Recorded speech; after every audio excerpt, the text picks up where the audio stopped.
할렐루야. 너무 감사합니다. 그동안에 많이 기도해 주시고 캐나다 원주민 선교를 위해서 기도해 주시고 또 선교헌금으로 여러분들 함께 동참해 주셔서 선교 활동을 잘하고 또 오늘 이 시간에 여러분들께 서게 됐습니다.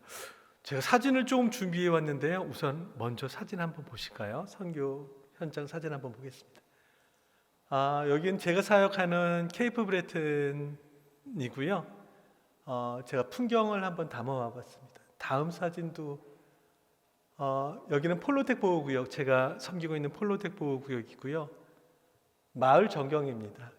다음 사진도 폴로텍 보호구역이고요. 그다음 마을이 이런 풍경이고요. 그 다음 사진도 여기는 에스카소니 원주민 보호구역 풍경이고요. 그 다음 사진은 여기도 폴로덱 보호구역 풍경이고요. 다음 사진은 여기는 에스카소니 원주민 보호구역 풍경입니다. 겨울에는 보통 이렇게 날씨가 맑지 않은데 제가 날씨가 너무 맑아서 너무 이뻐 보여서 사진을 얼른 찍었습니다. 다음 사진은 원주민들이 파우와우 행사하는 사진이고요. 파우와우라고 표현을 하는데 그 말을 해석하면 주술이라는 뜻이거든요. 원주민들 민속 행사 중에 이렇게 파우와우 하면서 특별한 노래를 부르면서 이렇게 혼을 부르는 그런 행사를 하거든요. 그 행사는 그때 모습입니다. 다음 사진은요, 원주민 아이들의 모습이고요. 늘 이렇게 전통 의상 입지는 않고요. 특별한 날이 있을 때만 이렇게 전통 의상을 입습니다. 다음 사진은요. 케이프 브레튼 저희 집 앞 풍경인데요. 겨울에는 늘 이렇습니다. 거의 대부분 이렇습니다. 좀 우울하죠. 다음 사진도 한번 보시면요. 제가 나오기 바로 전의 사진이에요. 저번 주 사진인데요. 제가 여기서 탈출을 했습니다. 눈이 2m 정도 왔어요. 그리고 맨 세 번째 사진은 저희 집은 아니고요. 저기는 저희 집 사진인데요. 여기는 저희 집은 아니고 이웃 사진인데요. 여기는 한 3m 정도가 온 것 같습니다. 다음 사진은요. 원주민 아이들을 위해서 선물을 준비했던 거고 또 이렇게 선교 물품을 준비해서 원주민들에게 성경 구절을 새겨서 나눠주기도 합니다. 다음 사진은 원주민 선물 준비하고 또한 장난감 바자회 준비했던 행사했던 사진이고요.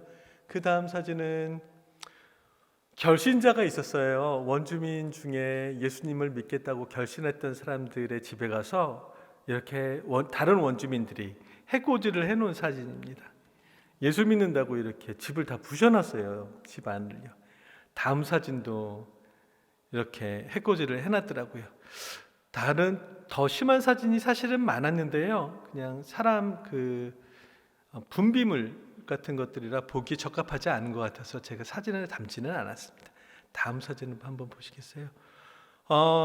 원주민들은 원래 예수님 믿는 걸 별로 좋아하지 않는데요. 싫어하죠. 좋아하지 않는 게 아니라.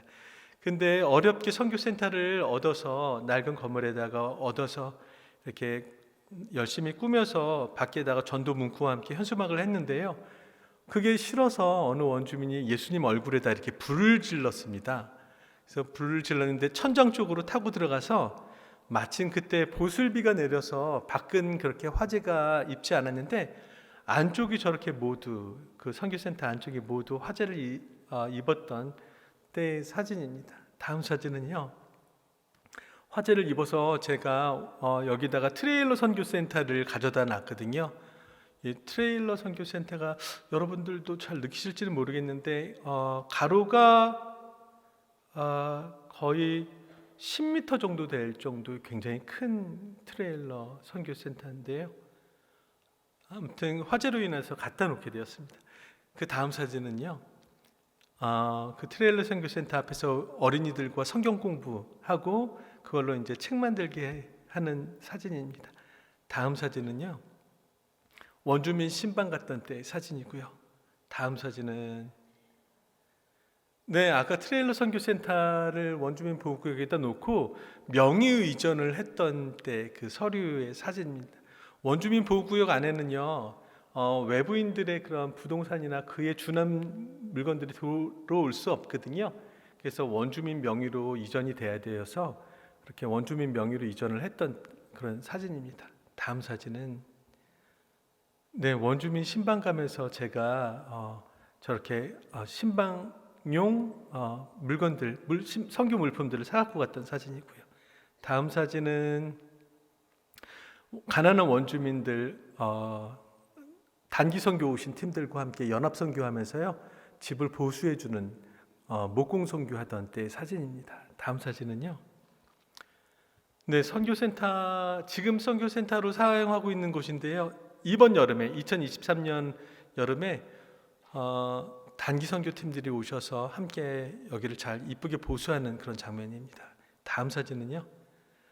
안이 엄청 지저분했는데 지금 이렇게 너무나도 깨끗하게 잘 꾸민 그런 사진이고요. 다음 사진은 네, 이것도 바저에 하는 사진이고, 그 다음 사진은 원주민 여름선교학교 단기선교팀들과 함께 여름선교학교 했던 사진이고요. 이 사진은 저기 왼쪽에 있던 꼬마아이가 지금 이렇게 큰 사진이고요. 또 밑에도 이렇게 꼬마였던 사진 아이가 지금 이렇게 큰 사진입니다. 다음 사진 한번 보실까요? 저희 집에 원주민 아이들이 놀러 와서 함께 뭐 먹으면서 찍은 사진이고요. 다음 사진은 찬양악기 교실 주일학교 하는 사진이고요. 그 다음 사진은 미용봉사하는 사진입니다. 아까 이랬던 장면이 아까 그렇게 깨끗하게 보수가 된 거거든요. 서울에서 목포 정도 거리에 몽튼이라는 곳이 있는데요. 거기에 사시는 한인분 중에 미용사 하셨던 분이 계시고, 그분이 단기 선교로 원주민들 섬기시고 싶다고 하셔서 매달 올라오세요. 그래서 매달 함께 이렇게 미용 선교하는 모습입니다. 다음 사진은요. 네, 여기는 폴로덱에서 미용 선교하는 모습이고요. 그 다음 사진은 네, 무료 바제하면서 만든 책들 전도용으로 나누는 사진이고요. 그 다음 사진은 2023년부터 새로 시작한 선교 프로그램인데요. 무료 급식 함께 원주민들과 나누는, 원주민 아이들 중에는 방치되어 있는 애들이 많거든요. 잘 먹지 못하고요. 그래서 무료 급식하는 선교하는 사진이고요. 그 다음 사진은 아마 이게 마지막인 것 같습니다. 네. 여러분 너무 고맙습니다. 이렇게 여러분들 기도 많이 해주시고 또 선교 헌금으로 함께 동참해 주셔서 이렇게 하나님의 은혜로 또한 여러분들이 도와주셔서 선교 활동을 잘 할 수 있었습니다. 너무 감사하다는 인사 전해드리고 싶었습니다. 신앙생활을 하면서요, 저는 신앙생활을 하면서 조금 안타까운 부분은 어떤 부분이냐면, 목사로서요, 열심히 신앙생활을 하시는데 신앙생활을 하면서 하나님의 은혜를 경험하지 못하면서 사시는 분들이 은근히 많더라고요. 하나님은 살아계시잖아요. 하나님은 살아계시고 역사하시는 하나님인데, 그 살아계신 하나님을 우리가 열심히 섬긴다고 하면서도 이상하게 하나님의 은혜를 경험하지 못하고 사는 사람들이 주변에 많은 것이 사실인 것 같습니다. 살아계신 하나님이시니까 우리가 하나님을 경험하면서 살아야죠. 하나님을 경험하지 못하면 신앙생활이 너무 힘듭니다. 겨우겨우 겨우겨우 버티기로 신앙생활을 하게 되죠. 근데 하나님의 살아계심을 경험하고 또 경험한다면 신앙생활이 얼마나 신이 나겠습니까? 오늘도 하나님의 은혜를 경험하고 다음번에는 또 하나님이 나를 위해서 어떤 은혜를 또 내게 내려주실까 또 설레이기도 하고, 놀라운 하나님의 은혜를 날마다 경험하고 평안을 누리니 얼마나 신앙생활이 복되고 즐겁겠습니까? 근데 하나님은 우리가 이런 신앙생활을 하시기를 원하시는데, 우리는 이런 신앙생활을, 하나님의 인도하심을, 하나님의 역사심을 경험하지 못하고 사는 사람들이 사실은 너무 많은 것 같아요. 하나님의 살아계신 역사를, 하나님의 인도하심을 경험하는 방법이 있습니다, 여러분. 오늘 그 말씀을 잠깐 나누기를 원합니다. 하나님은요, 구약시대에도 역사하셨죠. 하나님은 구약 시대 때에도 하나님의 백성들과 긴밀하게 소통하시고 그들에게 말씀하시고 명령하시고 하나님의 백성들을 이끄셨죠. 구약 시대 때는 하나님은 직접 말씀하시기도 하셨고, 귀가 어두워서 잘 듣지 못하는 그런 백성들을 위해서는 선지자들을 보내서 하나님의 뜻을 알리시고 그들을 인도하셨죠. 구약 시대 때는 하나님 그렇게 역사하셨습니다. 신약 시대 때도 하나님은 여전히 하나님의 백성들과 긴밀히 관계하셨죠. 어떻게 관계하셨냐면 예수님께서, 하나님이신 예수님께서 인간의 모습으로 예수님께서 이 땅에 직접 오셔서 우리에게 직접 이렇게 말씀을 전하셨죠. 그렇게 긴밀히 소통을 하셨습니다. 예수님께서 승천하시고 부활 승천하시고 그 후로는 예수님께서 우리에게 약속하신 보혜사 성령님이 우리 안에 임하셨죠. 예수님께서 성령의 모습으로 우리 안에 임하셔서 지금 우리는 성령님과 함께 동행하면서 그렇게 하나님은 우리와 성령을 통해서 그렇게 긴밀하게 우리와 관계하시고 우리를 이끄십니다.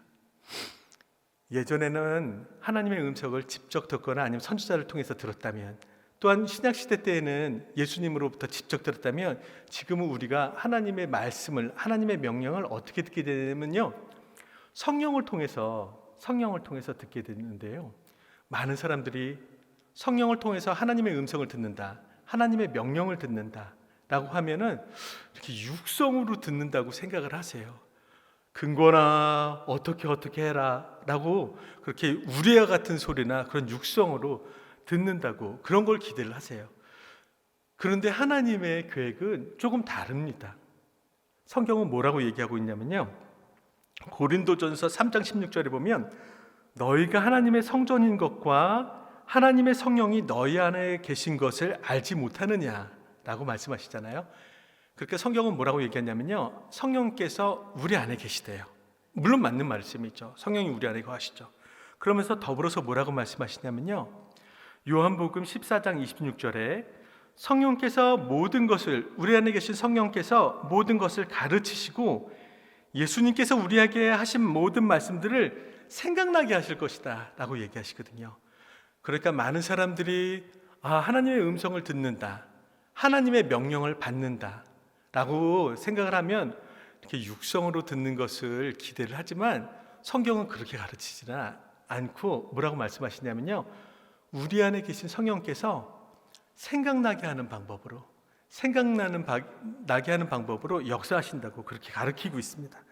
로마서 8장 5절, 6절, 오늘 우리가 봤던 말씀에도 이렇게 나오죠.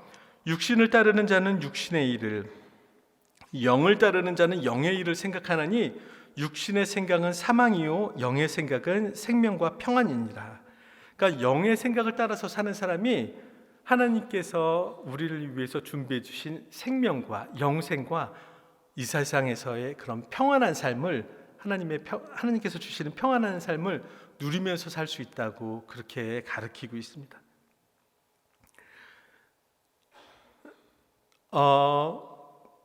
성령께서 우리 안에서 생각나게 하는 방법으로 역사하시는데, 그런데 우리 안에서 생각나는 모든 생각들이 전부 다 성령께서 주시는 생각은 아니잖아요.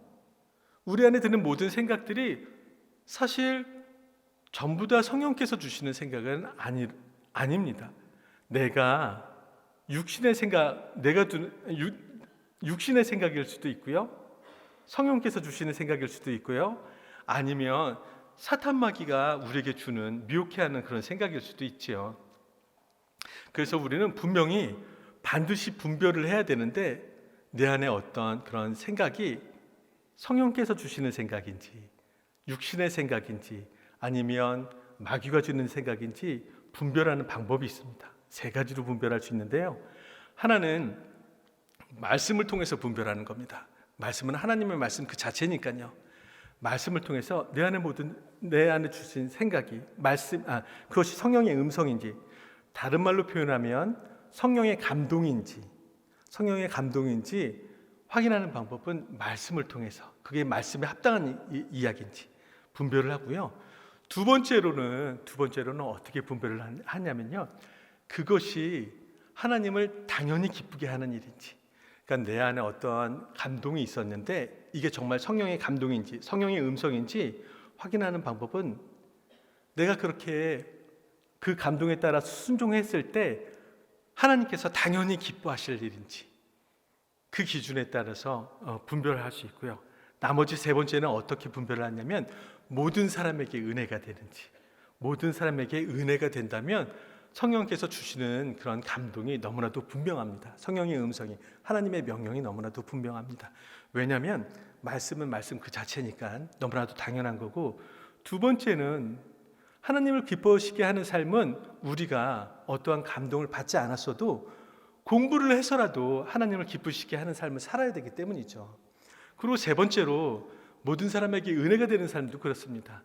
우리가 어떠한 감동을 받지 않았어도 그거는 우리가 노력해서라도 공부를 해서라도 그런 삶을 살아야 되는 거기 때문에 그게 우리의 의무이기 때문에 만약에 그 기준에 맞춰서 우리 안에 드는 감동이, 생각들이 하나님의 음성인지를 분별한다, 거기 적합하다면 그렇게 믿으셔도 좋을 것 같습니다.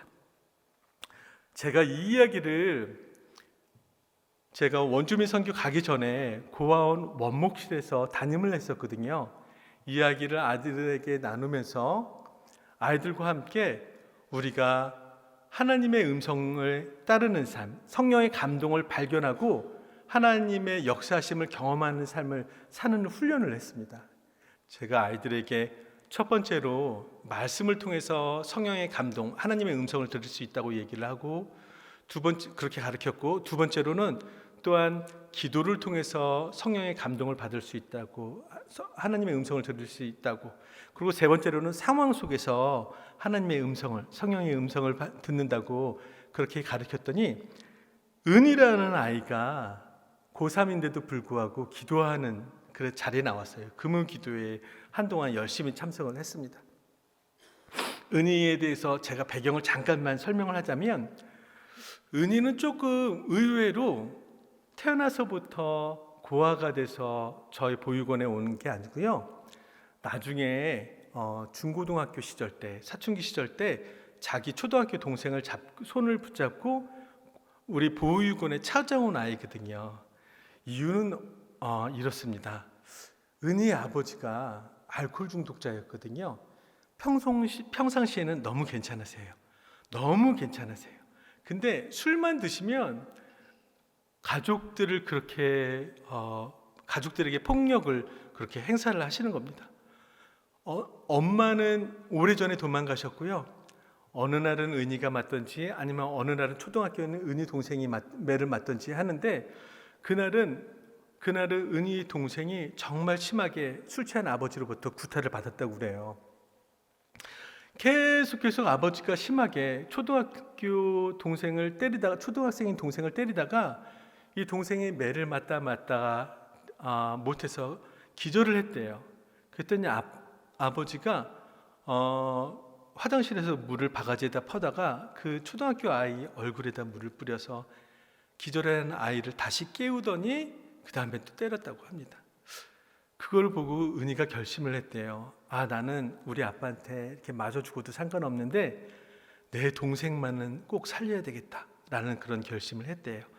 아버지가 술 취해서 때리다가 술 취해서 이렇게 쓰러져 잠들었을 때 얼렁 책가방만 챙겨서 은희가 동생 손을 잡고 저희 보육원으로 왔습니다. 그래서 보육원에서 생활하게 됐습니다. 은희가 저를 볼 때마다 맨날 하던 얘기가 뭐냐면요, 나는 아빠를 용서할 수 없다고, 평생 동안 아빠를 용서하지 못할 거라고, 난 용서하지 못한다고 그렇게 얘기를 했거든요. 더불어서 자주 했던 얘기는요 뭐냐면요, 죄송합니다만 제가 조금 더 정확하게 그냥 일부러 여과 없이 그냥 표현을 할게요. 이유가 있어서요. 은희가 어떤 표현을 했냐면요, 자기는요 자기 아빠가 길거리에 도로에 동물 시체가 깔려 죽어서 납작하게 말라 죽은 것처럼 아빠가 그렇게 죽었으면 좋겠대요. 그 얘기를 정말 여러 번 했었거든요. 은희가 이렇게 어렵게 이렇게 힘들게 그런 환경 속에서 살다가 저희 안에 보육원에서 살게 됐는데, 어느 날 하나님의 역사하심을 경험하면서 살고 싶은데, 이왕 하나님을 믿을 거면 하나님의 역사하심을 경험하면서 살고 싶은 건데 제가 그런 얘기를 하니까 그 말씀을 듣고 기도하는 자리에 열심히 나왔습니다. 열심히 기도하다가요, 어느 날은 은희가 막 기도하다 말고 막 대성통곡을 하는 거예요. 펑펑 우는 거예요. 그러면서 나중에는 막 꺼이꺼이 울다가 그냥 그 자리를 박차고 나갔어요. 그래서 저는 혼자 들으려고 들은 건 아닌데 그 소리가 다 들려서, 우는 소리랑 그리고 중간에 나가는 소리랑 들려서 제가 학교에서 오늘 무슨 일이 있었나 이런 생각을 했었거든요. 근데 금요 기도회가 끝나고 밖에 나가서 복도에서 은희를 만나게 됐습니다. 그리고 은희가 저하고 무슨 얘기를 하고 싶었는지 저희 사무실을 찾아왔어요. 그래서 제가 은희에게 물어봤습니다. 은희야, 너 오늘 학교에서 무슨 일이 있었어? 라고 물어봤더니 은희가 이렇게 얘기를 해요. 기도를 하는데요, 갑자기 아빠 생각이 났어요. 그런데 아빠가 너무 밉고 아빠를 위해서는 단 한마디 기도가 생각나지가 않더래요. 기도하려고 해도 무엇을 위해서 아빠를 위해서 기도할까 한마디도 나지도 않아서 그냥 가만히 있었다고 합니다. 가만히 아무 말도 안 하고 가만히 있었는데 갑자기 성령께서 은희의 마음속에 이렇게 말씀을 하셨대요. 사랑하는 은희야, 나는 네가 아빠를 용서했으면 좋겠다 라고 얘기를 하더래요. 그래서 은희가 너무 화가 났대요. 기도하다가. 그러면서 그런 감동이 있어서 막 화를 내면서 하나님, 내가 어떻게 당해왔는지를 하나님도 잘 아시잖아요. 내가 어떻게 아빠를 용서합니까? 내가 어떻게 아빠를 사랑합니까? 그렇게 막 말대꾸를 했대요. 그렇게 막 항의를 했대요. 기도하면서. 그랬는데도 성령께서 은혜의 마음속에 또 이렇게 말씀하신대요. 안다. 다 안다. 다 안다. 그런데 은희야, 그래도 나는 네가 아빠를 용서했으면 좋겠다 라는 감동을 주시더래요. 그런데 은희는 아빠를 용서하기가 너무 싫은 거예요. 그래서 막 펑펑펑 울다가 그 다음에 그냥 뛰쳐서 나갔습니다. 그랬다고 얘기를 하더라고요. 그래서 제가 은희를 붙잡고 이런 얘기를 했습니다. 은희야, 자, 너 이런 얘기를 나한테 자주 했잖아. 아빠가 길거리에 깔려 죽은 동물 시체처럼 그렇게 말라 죽었으면 좋겠다고. 내 생각에는 말이야, 그런 생각은 보통 일반 사람들은 끔찍해서 그렇게 생각하지도 않아요. 여러분들도 그렇게 생각하지 않습니까? 여러분, 제가 이렇게 설교하는 것 자체가 목사님은 좀 여과해서 좀 부드럽게 해야지 너무 징그러운 그런 이야기를 왜 그렇게 여과 없이 하실까? 이런 생각이 드실 정도 아닙니까? 은혜한테도 그렇게 얘기를 했습니다. 이건 보통 사람들은 그렇게 생각하지 않아. 이거 누가 주는 생각일까? 내가 생각하기에는 이게 마귀가 너에게 심어주는 생각이 너무나도 분명해. 그리고 말이야, 은희야, 너가 아빠를 평생 동안 용서하지 않을 거야 라고 늘 나에게 이야기했지.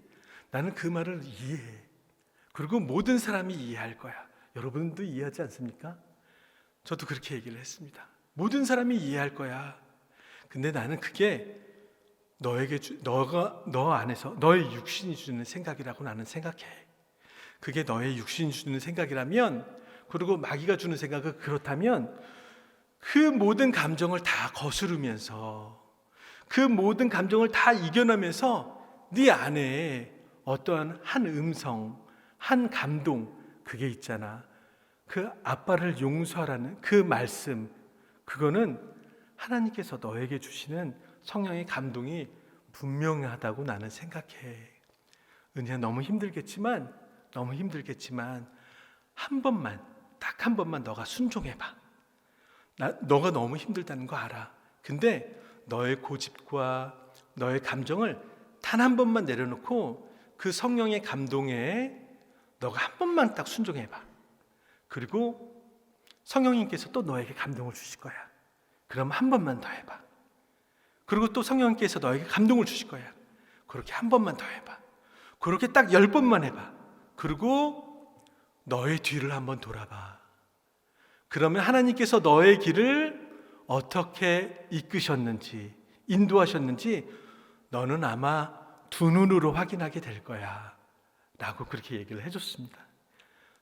당장 용서하지는 못했고요. 시간이 한참 지난 다음에 은희가 다시 저를 찾아왔습니다. 그리고 이렇게 얘기를 하더라고요. 찾아와서 저 이제 아빠를 용서했어요 라고 얘기를 하더라고요. 그리고 은희가 이제 아빠를 용서했더니 아빠가 너무 불쌍해요 라고 하면서 그 자리에서 막 울더라고요. 제가 볼 때는 예전에는 아빠를 용서하라는 성령의 감동이, 성령의 명령이, 하나님의 음성이 너무나도 화가 나서 울었다면요, 펑펑 울었다면, 그때 우는 울음은 아빠를 극률하게 여기는 그런 울음이었거든요. 제가 영적인 눈으로 볼 때는 은희는 이미 전혀 다른 길로 들어선 은희의 모습을 볼 수가 있었습니다. 은희가 너무 대견하더라고요. 그런데요, 제가 은희한테는 이렇게 가르치지 않았습니까? 제가 강단에서 설교할 때는 이런 얘기를 여러 번, 또한 많은 사람들에게 말씀을 전하곤 했습니다. 그런데 실제로 제가 성령의 음성에, 성령의 감동에 순종해야 될 때는 그게 쉽지가 않더라고요. 제가 원주민 선교를 하면서요, 아까 그 트레일러 선교센터를 보셨잖아요. 누가 어렵게 원주민 마을에다가 볼품은 없지만요, 선교센터를 세워놓고 나름대로 열심히 꾸며놓고 또 이쁘게 현수막도 주문을 해서 현수막도 걸어놨는데, 누가 불을 질러서 그 안쪽에 다 타고 너무 실망이 됐지만 다시 한번 힘을 내서 그 자리에다 트레일러 선교센터를 갖다 놨지 않습니까? 아까 봤던 원주민 중에 한 명이요, 저한테 이런 얘기를 하더라고요. 여기에 이제 비원주민들의 물건이 부동산에 준한 것들이, 그러니까 트레일러 선교센터가 들어올 수 없으니까 명의를 자기 이름으로 하면 자기가 도와주겠다고. 그리고 다른 사람들이 왜 이거를 외부인이 들어와서 여기다 놓고 선교 활동을 하냐고 뭐라고 할 때마다 자기가 이건 내 건물이라고, 내가 허락한 거라고, 그렇게 저를 보호해주고 변호해주겠다고 그렇게 얘기를 하더라고요.